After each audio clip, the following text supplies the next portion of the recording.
introducción para hacerles una introducción a la genómica y a los perfiles genómicos exhaustivos, particularmente dentro del contexto de la medicina y la oncología de precisión. Con esta clásica imagen de las características que conducen a la tumorigénesis, queremos resaltar el papel fundamental y habilitante que tiene la inestabilidad del genoma y las mutaciones para dar lugar a todos estos fenotipos aberrantes que vemos en las células cancerosas.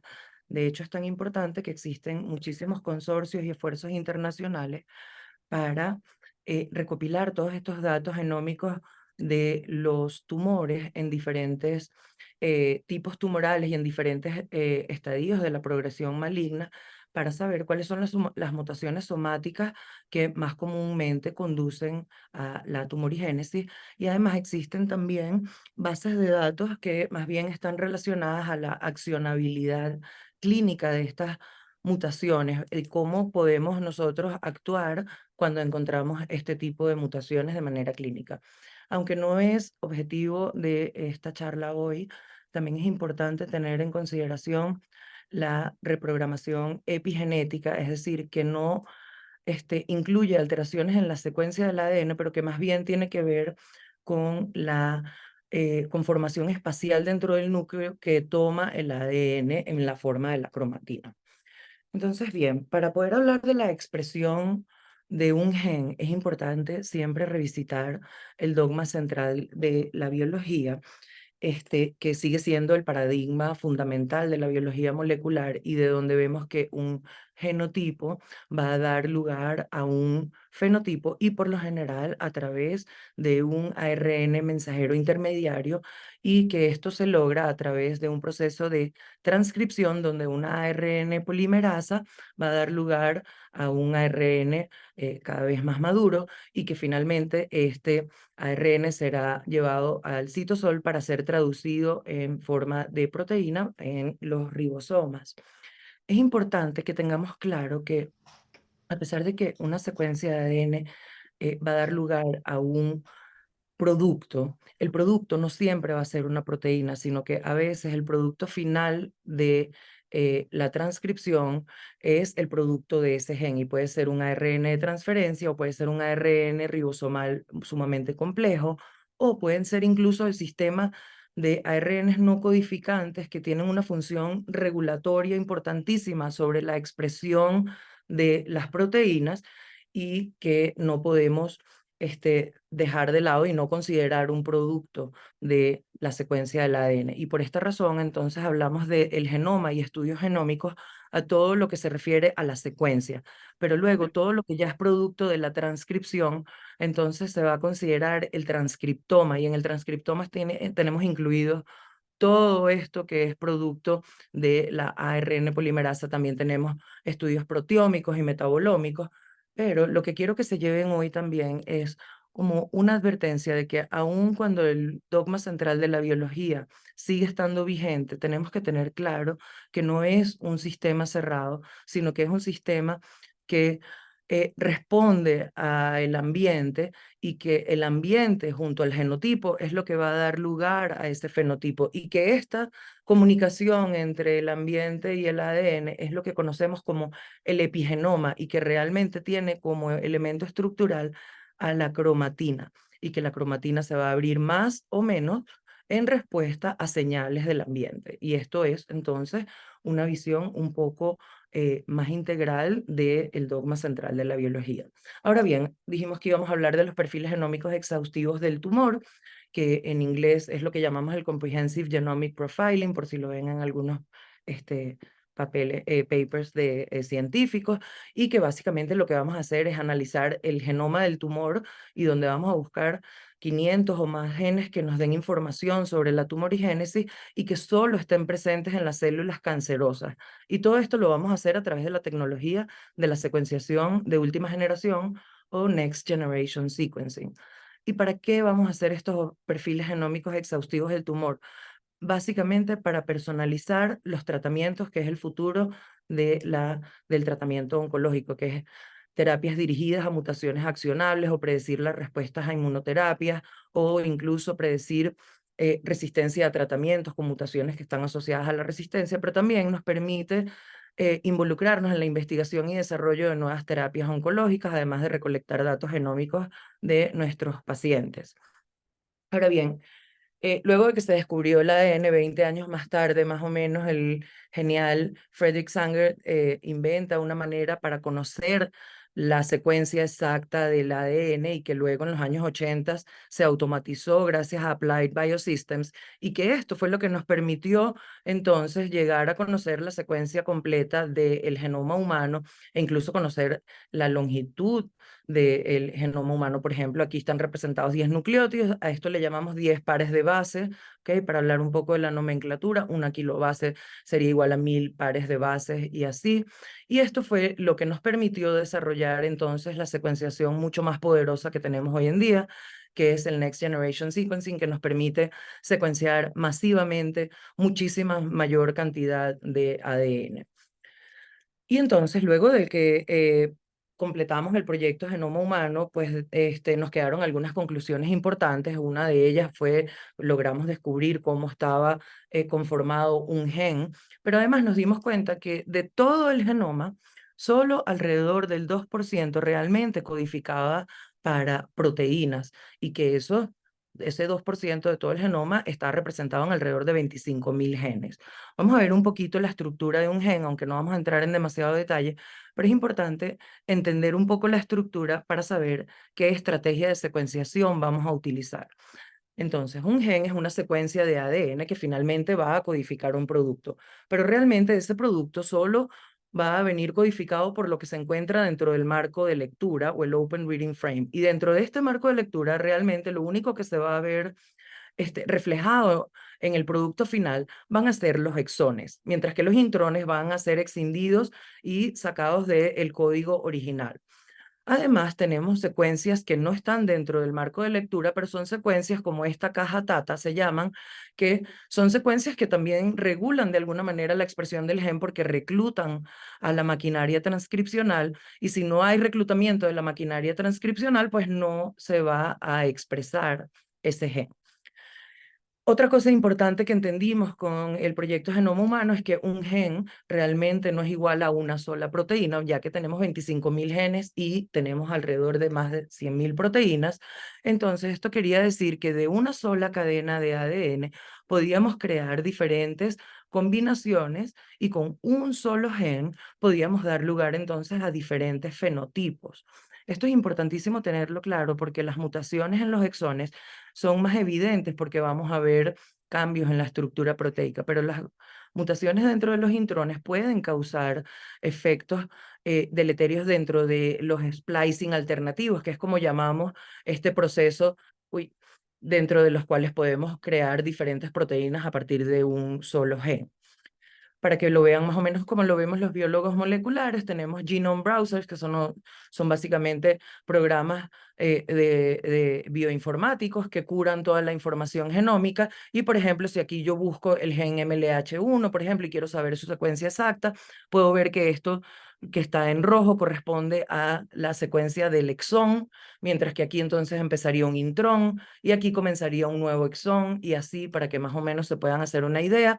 Y finalmente, en cuanto al splicing alternativo de este mismo gen, podemos ver cómo hay muchísimas diferentes proteínas que pueden venir de este mismo gen con diferentes tamaños de aminoácidos. Incluso tenemos algunos que tienen apenas 38 aminoácidos, pero que también pueden tener funciones regulatorias dentro de la expresión de las proteínas y que pueden tener también un impacto en las células cancerosas.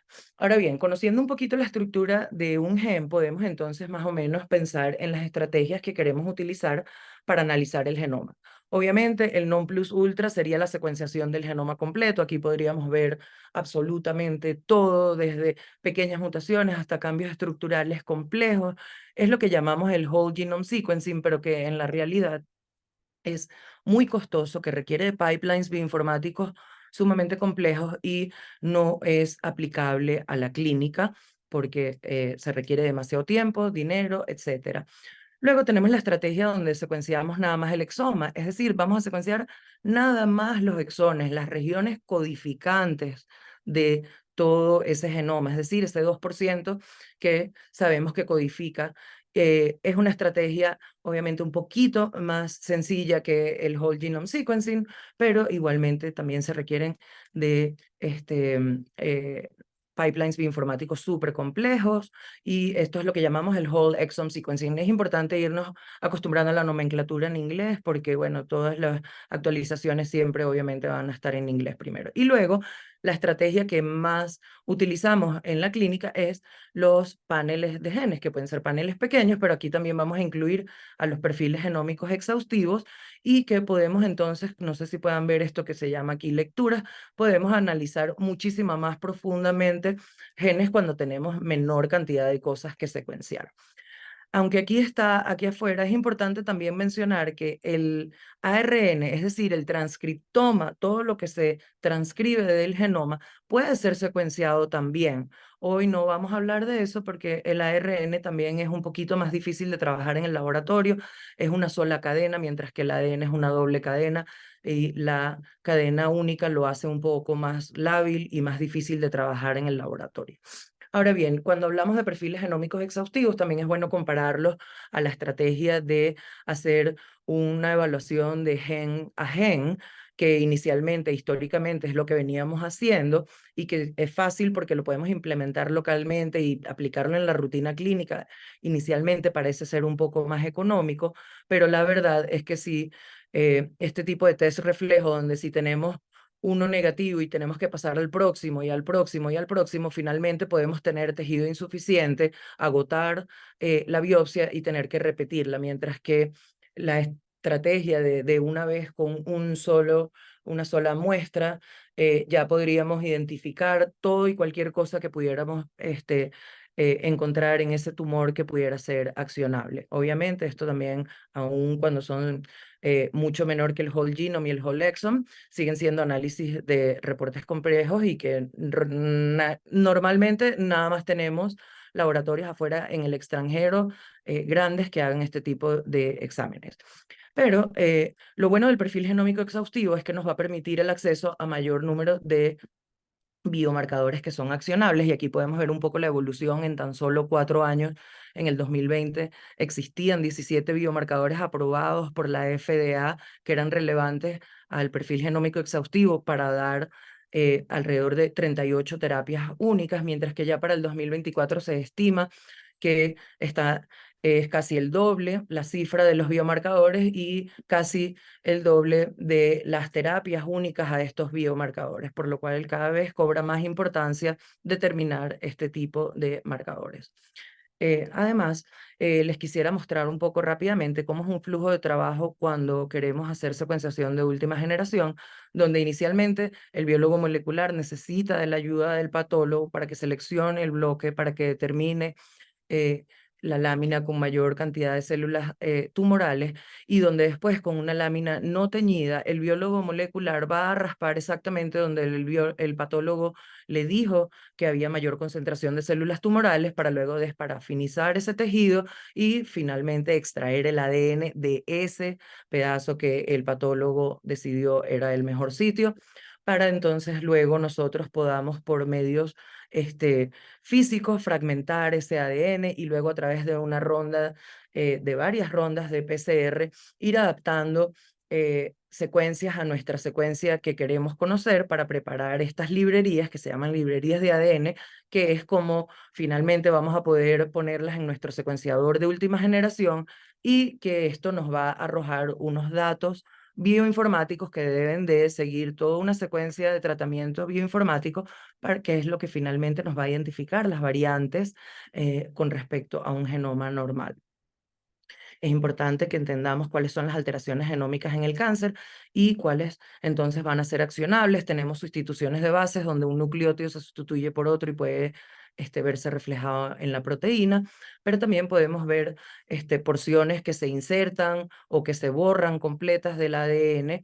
También podemos ver el clásico alteración en el número de copias como el HER2, que lo vemos amplificado, entonces el gen va a tener muchísimas más copias, por lo que va a haber muchísima más expresión de esa proteína, pero también es importante los rearreglos y las translocaciones de sitios cromosómicos que se unen y por lo general todo esto lo que va a dar lugar es a un aumento de la proliferación celular. Es importante mencionar un poquito las sustituciones de base y cómo ellas pueden generar diferentes efectos en las proteínas mutantes, donde por ejemplo tenemos que pueden ser mutaciones sinónimas, donde por fortuna el cambio que se generó en este codón va a codificar el mismo aminoácido, entonces no se va a ver ningún efecto sobre la proteína, pero también pueden haber sustituciones de bases no sinónimas o missense, que lo que van a hacer entonces es que van a codificar un nuevo aminoácido y eso le va a conferir a esa proteína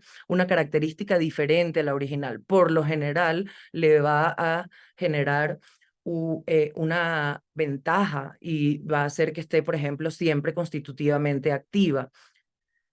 O también importante que se produzca un codón de terminación, donde entonces más bien la proteína que se venía traduciendo se trunque y entonces esa proteína pierda su función porque ya es una proteína que quedó por la mitad, no se terminó y no va a poder cumplir su función. Entonces, la función de estos genes alterados en cáncer, cuando vemos un perfil genómico exhaustivo, básicamente va a estar dividido en estas tres grandes cosas. Vamos a ver oncogenes que por lo general van a promover la proliferación celular y que justamente tienen este tipo de mutaciones que les confieren esta característica de estar siempre activos. Mientras que los genes supresores del tumor, donde tenemos el epítome, es el P53, guardián del genoma, que lo que hacen es limitar la proliferación del tumor.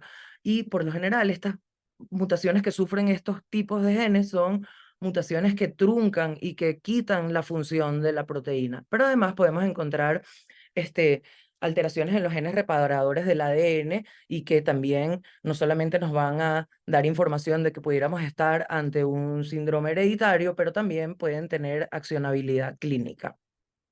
En esto no me voy a parar mucho, pero por ejemplo, para que vean cuando tenemos una mutación del BRAF del gen, es importante que tengamos en cuenta que, por ejemplo, en la posición 600 de la proteína del BRAF en su dominio tirosinquinasa, casi todas las mutaciones se dan en este punto y casi siempre se dan en ese punto porque al cambiar, por ejemplo, una valina por un glutamato, que es la valina cambiada en la posición 600 por un glutamato, va a hacer entonces que esta vía que normalmente estaría activada por factores de crecimiento esté constitutivamente activa, pero esto también es importante porque esto nos va a hacer ver dónde vamos a accionar clínicamente o terapéuticamente a este paciente.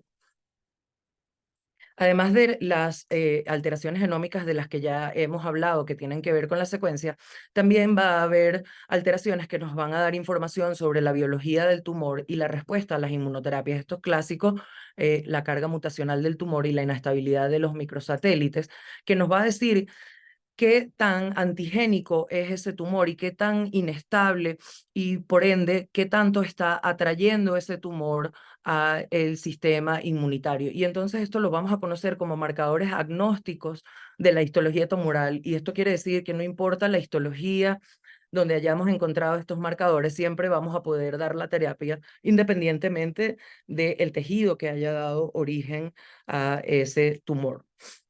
Y cada vez existen más alteraciones genómicas agnósticas que pueden ser accionables. Podemos ver cómo han ido creciendo.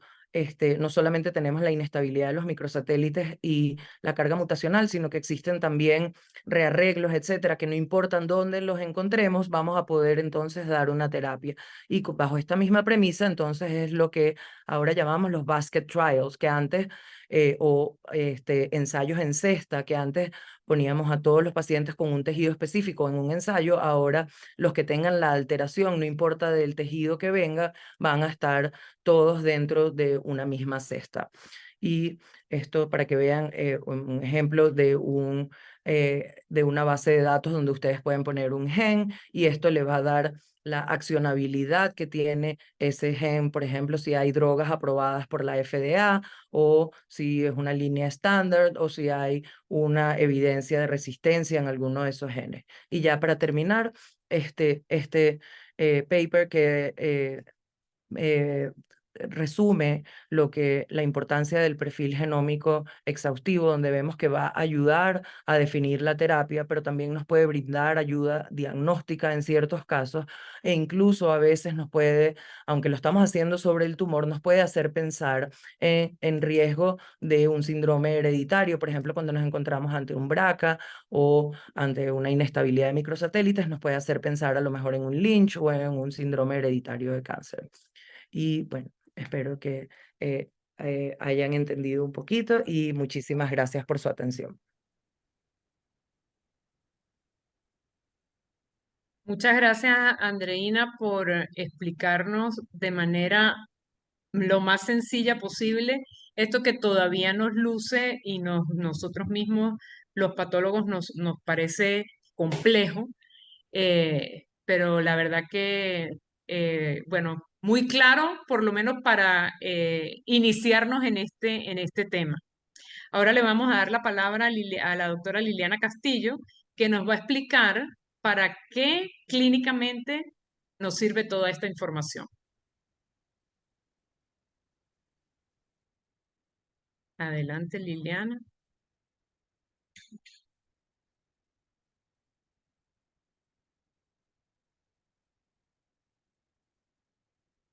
Ya vemos la presentación, pero no te oímos. Ahora sí. Ahora sí. Bienvenida. Ok, Adelante. gracias.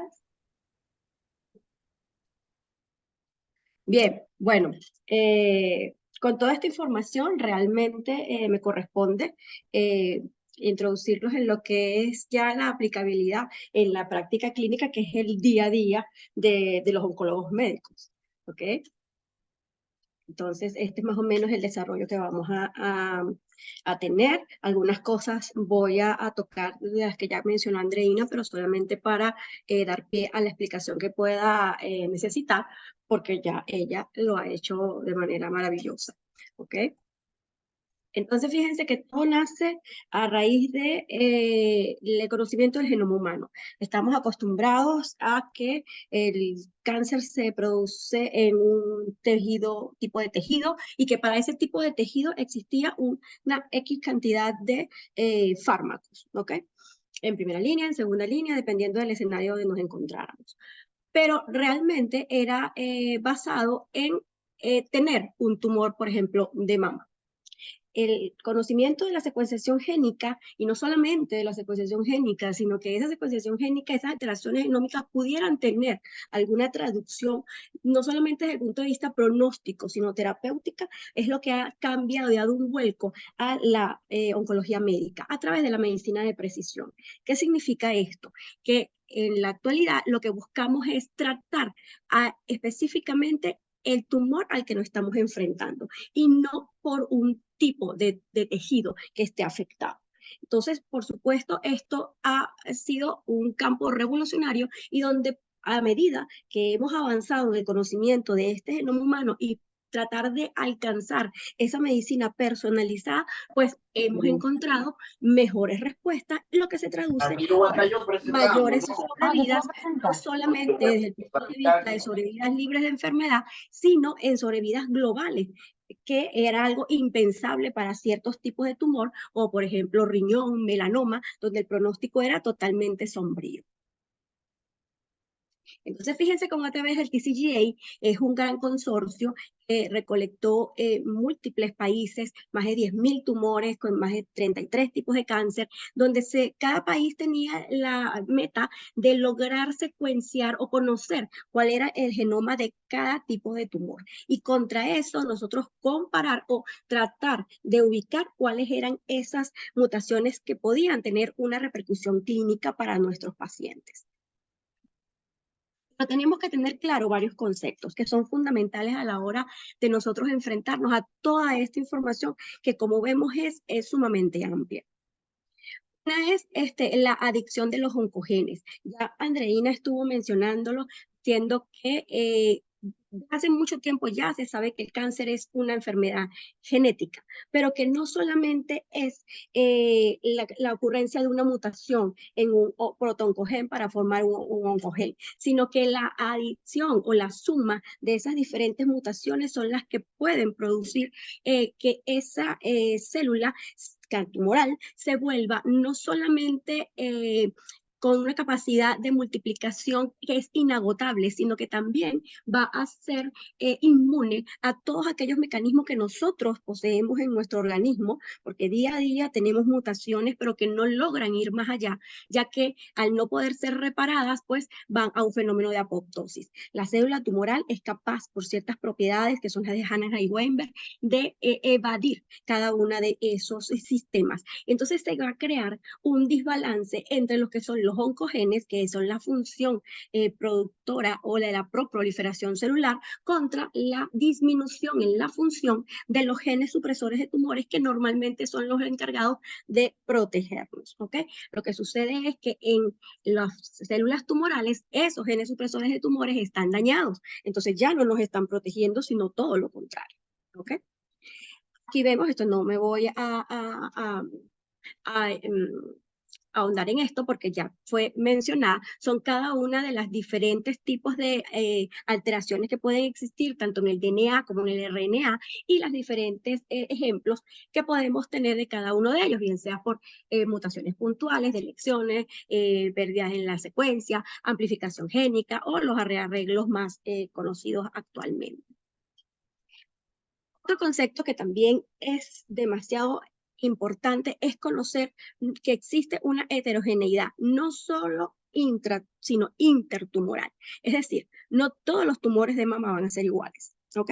Eso es una realidad, eso es un hecho ya conocido, palpable, que no admite ninguna discusión. El detalle es que dentro de un mismo tumor también existen zonas que son distintas. Es por ello que incluso eso vendría a explicar el por qué en biopsias muy pequeñas de repente pudiésemos tener características que no están representando a la totalidad del tumor. Y eso muchas veces ha traído ciertas confusiones, ¿ok? Entonces sabemos que existen mutaciones clonales que están en todas las células tumorales, pero hay mutaciones subclonales que son en algunas de ellas y que pudiese explicar el por qué existen mecanismos de resistencia, como es la mutación de la T790M para el EGFR, ¿ok? Pero no solamente es la diferencia entre la mutación germinal o la mutación del tumor o mutación somática, sino a lo largo del tiempo. Por eso se dice que el genoma del cáncer es un evento dinámico, no estático. Es decir, si usted tiene una característica del tumor a nivel del diagnóstico, los cambios, no solamente en las células, sino en el microambiente tumoral y por acción también de los tratamientos que podamos instaurar, no solamente tratamientos sistémicos, sino incluso radioterapia, van a ver a la metástasis, la configuración puede cambiar e incluso también lo puede hacer en la recaída. De allí el concepto que ante una nueva metástasis y una nueva recaída tenemos que rebiopsiar, sobre todo si ha pasado un considerable tiempo, porque pensar que tenemos las mismas características del tumor, sobre todo desde el punto de vista molecular, que es lo que en el momento que estamos ahorita, al tumor al diagnóstico, que una recaída 3, 4, 5, 6 años después, realmente es un pensamiento que no es 100% cierto. Entonces, hoy en día tenemos una indicación formal de biopsiar e incluso secuenciar nuevamente tanto el tumor al diagnóstico como a las recaídas o a las metástasis.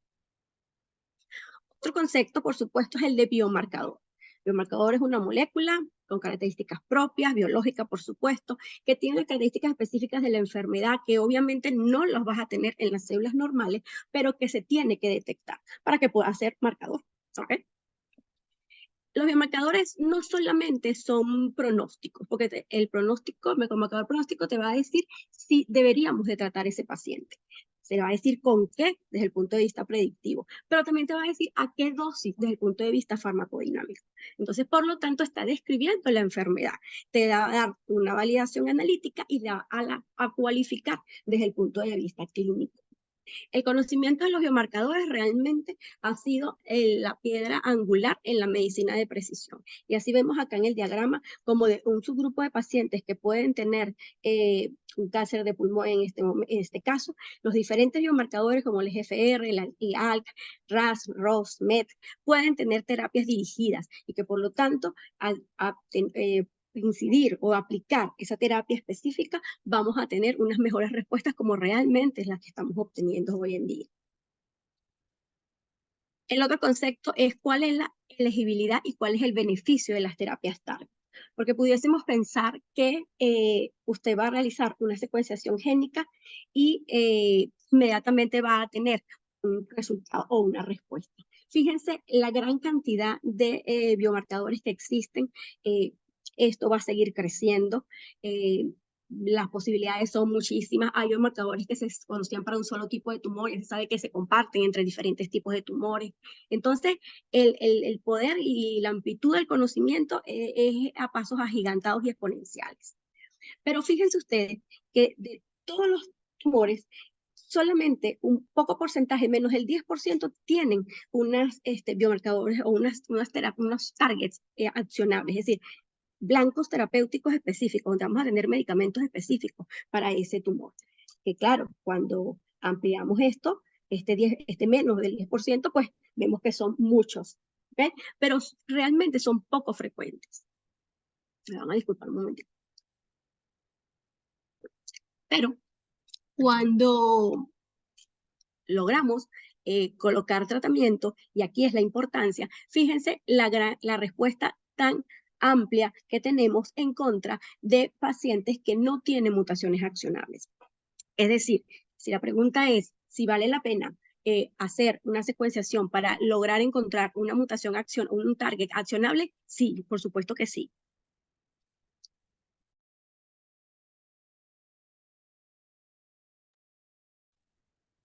Y es por esta razón, ¿ok?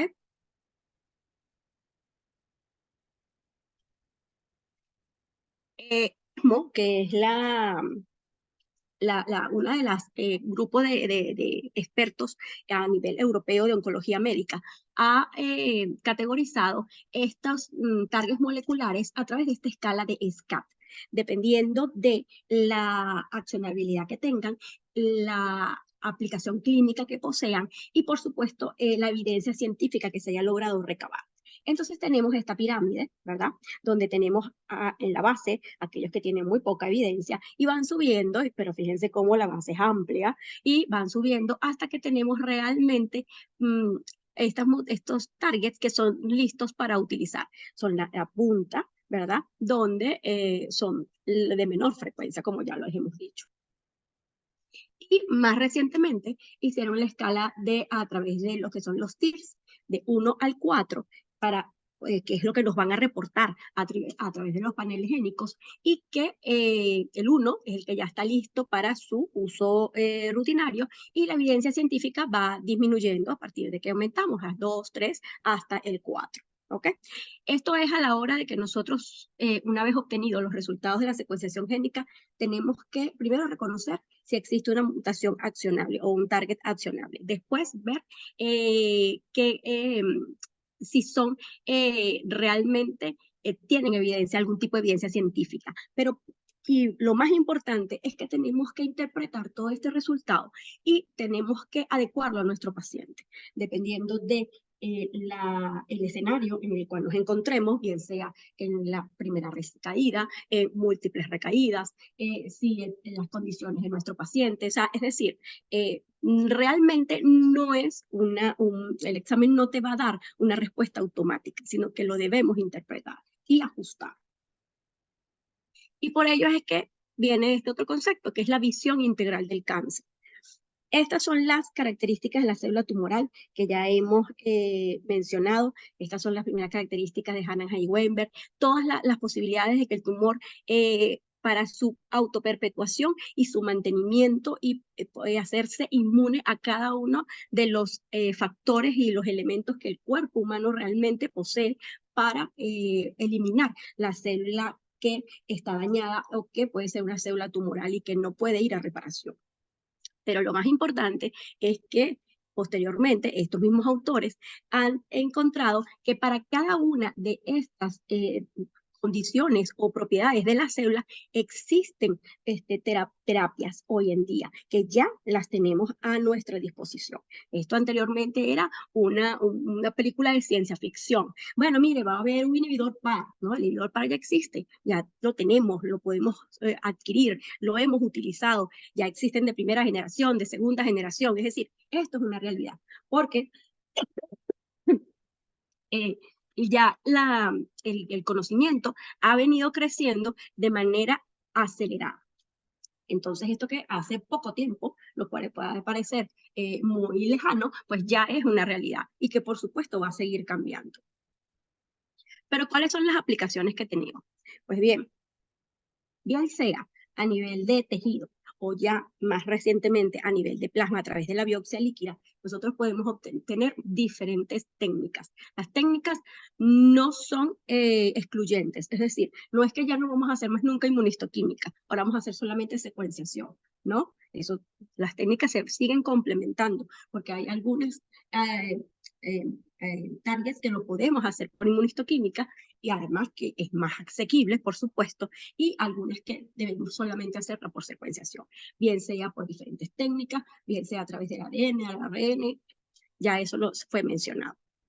En cuanto a la biopsia líquida es el más nuevo de los artificios o los elementos para la realización de pruebas moleculares. Es algo que ha llegado para quedarse, todavía está buscando posicionarse en ciertos tipos de tumores, pero es que sus aplicaciones son diversas, no solamente para el screening, para el diagnóstico, para el pronóstico, para decidir la terapia, sino lo más importante para monitorear a nuestro paciente, ya que ya se sabe que para ciertos tipos de tumores y va a ser extensible a otros, va a ser posible predecir la recaída aún antes de que exista la evidencia imagenológica de esa enfermedad que está reapareciendo. Entonces, la posibilidad de que nosotros podamos cuidar a nuestro paciente y antecedernos a la recaída de la enfermedad desde el punto de vista ya formal, va a, por supuesto, a redundar en una mejor sobrevida para nuestros pacientes y, por supuesto, una mejor calidad de vida.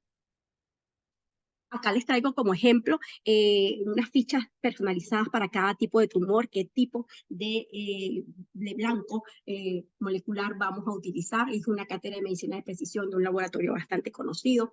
Y acá tenemos por ejemplo, para el cáncer de mama, ellos nombran como rutinario, y es algo, un concepto que tenemos que aclarar, que son las indicaciones que están aprobadas por el sistema de salud. O sea, rutinario porque todo el mundo lo puede hacer para España, ¿ok?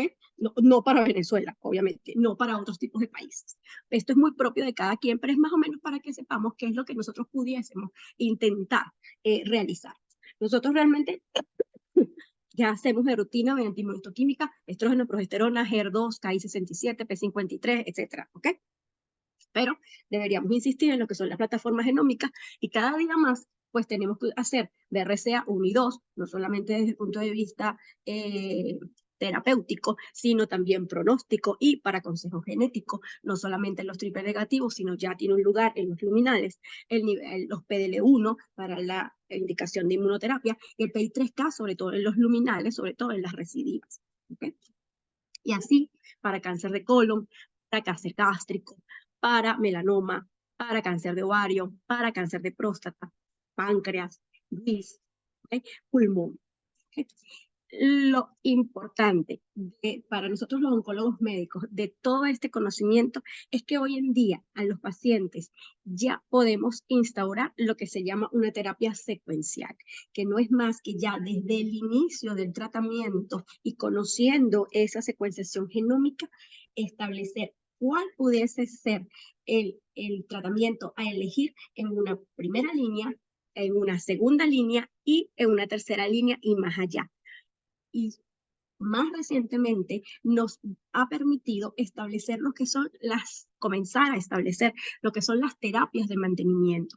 Las terapias de mantenimiento vienen a ser un elemento que van a evitar la recaída de la enfermedad. Es decir, colocamos el tratamiento de elección, obtenemos una respuesta, vamos al tratamiento radical y sin evidencia de enfermedad, colocar un medicamento que demuestre que aumente la sobrevida libre de enfermedad y la sobrevida global versus la observación, que es lo que normalmente hemos hecho.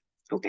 Eso es gracias a lo que es la medicina de precisión. Esto es solamente un ejemplo para cáncer de pulmón, pero puede ser para otro tipo de tumores. ¿Ok? Para concluir, ¿quién vamos a hacer plataformas genómicas y a quién no? Porque primero, esto es un estudio bastante costoso. Segundo, quisiéramos hacérselo a todo el mundo. Por supuesto, si usted me pregunta, pues yo diría que a todos. Pero en estos momentos no es algo factible, ¿ok? Entonces, ¿a quién tenemos que escoger? Pues obviamente, aquellos pacientes que sepamos que tienen diversas tareas moleculares accionables, ¿ok? En aquellos casos que ya hemos colocado varias terapias y pudiésemos no tener claro qué más hacer. Aquellos pacientes que tienen tumores muy avanzados, aquellos pacientes que están en un ensayo clínico. ¿Dónde no sería o dónde sería menos recomendable, para no decir que no hacerlo? ¿Ok? Aquellos pacientes que tengan pocas expectativas de vida, aquellos pacientes con múltiples comorbilidades, aquellos que ya sepas que tienes una terapia estándar y que en ese momento específico no necesitarías buscar otra alternativa, ¿ok? Y muchas otras cosas que son realmente bastante subjetivas, ¿sí? Para concluir también, y me disculpan, pero tengo mucha tos. ¿A quién? La pregunta es si no, ya no vamos a necesitar una clasificación histológica. Ya hacemos terapias accionables y no me interesa de dónde es el tumor, no me interesa si es epidermoide, no me interesa si es mesenquimal. No, eso no es cierto. Vuelvo y lo repito, el conocimiento no es excluyente, el conocimiento es integrativo, el conocimiento se necesita para cubrir todas y cada una de las características de la enfermedad neoplásica. ¿Okay? Así que no es que no vamos a necesitar ya hacer biopsias clásicas, por así decirlo de alguna manera, sino que lo que necesitamos es ir sumando conocimiento. Andreina también mencionó sobre lo que son las determinaciones de las mutaciones puntuales, que es lo que se hacía al principio, ¿ok? Son más baratas, son más rápidas, ¿sí? Pero primero pudiésemos caer en errores, porque a veces existen una serie de mutaciones que son indeterminadas, que la suma de esas mutaciones indeterminadas puede tener una acción terapéutica. Y eso no es nada despreciable. Eso está en el orden del 20%, ¿ok? Y que mediante una mutación puntual no estamos logrando encontrar esa accionabilidad. Nos estaríamos perdiendo y estaríamos creyendo que no existe, ¿ok? Por eso hoy en día se prefiere, en la medida de lo posible, ya sabemos el tema económico, hacer una secuenciación y no una mutación puntual. Pero no es que esté totalmente descartado, ¿ok? Y por supuesto, siempre entender que tenemos delante un paciente que tiene no solamente un tumor, sino que tiene una familia, que tiene unos sentimientos, que tiene un cuerpo en total y que debemos trabajar en equipo para la mejor abordaje de esa enfermedad y por supuesto los mejores resultados. Muchísimas gracias. Muchas gracias, doctora Liliana, doctora Bruni, por haber explicado de manera tan práctica tanto las alteraciones que se pueden observar como la aplicación de todas estas técnicas. Y yo realmente encuentro fascinante el mundo de la oncología de precisión y todo lo que trabajamos en la parte oncológica tenemos que estar involucrados porque esto es el ya, no es que es el futuro, es el presente y tenemos que saber para qué sirve todo lo con lo que estamos trabajando y muchas de estas alteraciones moleculares pues las vemos nosotros por la traducción inmunohistoquímica. Entonces tenemos que saber qué estamos viendo, tenemos que saber cómo se relacionan y qué impacto tiene en el paciente todo esto que vemos y que vamos a diagnosticar. Vamos a ver si hay preguntas. De verdad les agradezco a ambas sacar parte de su tiempo para compartir con nosotros. Un placer. Y Gracias a ti.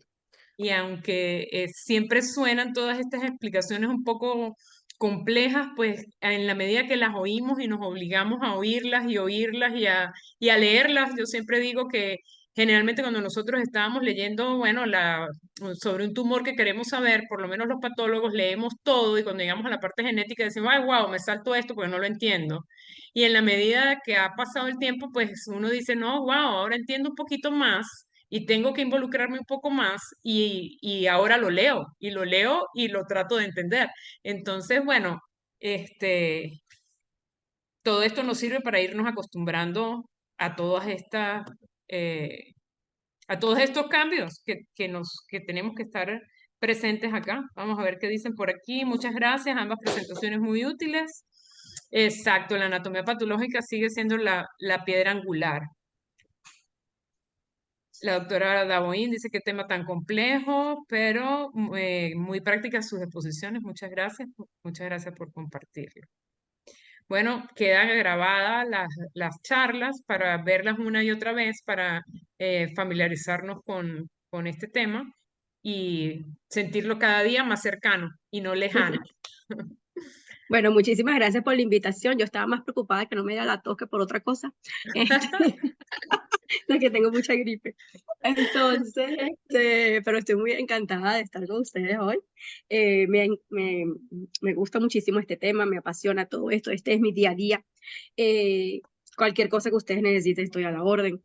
La idea es cada día irse adentrando en esto. Esto suena complejo, pero en la medida que uno se va familiarizando, las cosas eh, se van viendo más claras, ¿ok?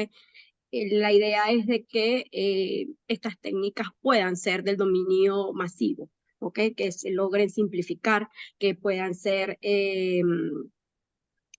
a través incluso de un consultorio, para ello poder tener acceso a la mayoría a todos los pacientes, ¿ok? Hay una pregunta por acá de la doctora Carolina Urdaneta que dice, ¿en la práctica clínica venezolana se usan estas drogas? Sí, sí, sin complejo. Sí. Eso es bueno también saberlo, porque uno a veces piensa Claro, que es algo que los vamos a detectar o tal y que no va a tener ninguna aplicación, ¿no? claro, Pregunta acá en público o en privado. en público y en privado. ¿Qué sucede? Y es algo que siempre se lo digo a mis estudiantes. Uno no puede coartar al paciente, ¿ok? O sea, no uno. Es decir, uno y el paciente merece saber qué necesita, ¿ok? ¿Por qué? Porque usted no sabe quién puede obtener el recurso. Anteriormente, a través del Seguro Social, nosotros podíamos tener medicamentos que incluso ni siquiera estaban aprobados en otros países. Eso obviamente cambió. Y ahorita están comenzando a entrar otro tipo de medicamentos, no solamente a través de la droguería oficial, que es Badán, sino a través de X cantidad de cosas, hasta por los caminos verdes, hasta debajo de la mata de mango, ¿ok? Y, pero el paciente, yo pienso que tiene el derecho de saber qué necesita, ¿ok?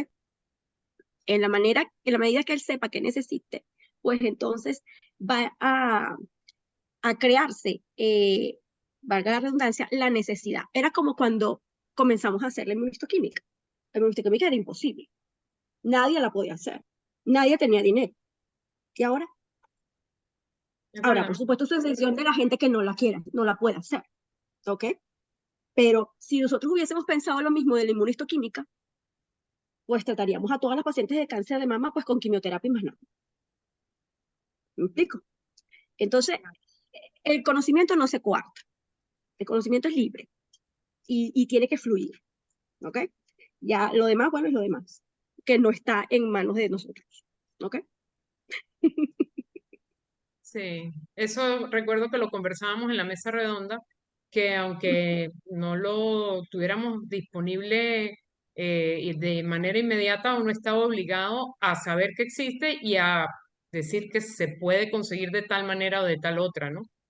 Es que es así, Sandra, cuando yo hice la maestría en oncología molecular, eso fue, yo lo hice del 2015 al 2017, ¿ok? Cuando yo dije que iba a hacer eso, bueno, me dijeron que yo estaba loca, que para qué, que iba a perder mi tiempo, que yo nunca iba a usar eso, que eso nunca iba a llegar aquí. ¿Y ahora? Bueno, fíjate. Entonces, volvemos otra vez. No, no, no. Yo los invito a que pensemos de otra manera. No es que con eso vamos a solucionar el mundo, no. Pero no podemos ser nosotros. O sea, que no quede por nosotros. ¿Ok? Exacto. Bueno, pues nada, muchas gracias y nos vemos dentro de 15 días. Chao, Excelente. muchas gracias. Chao, buenas noches a todos.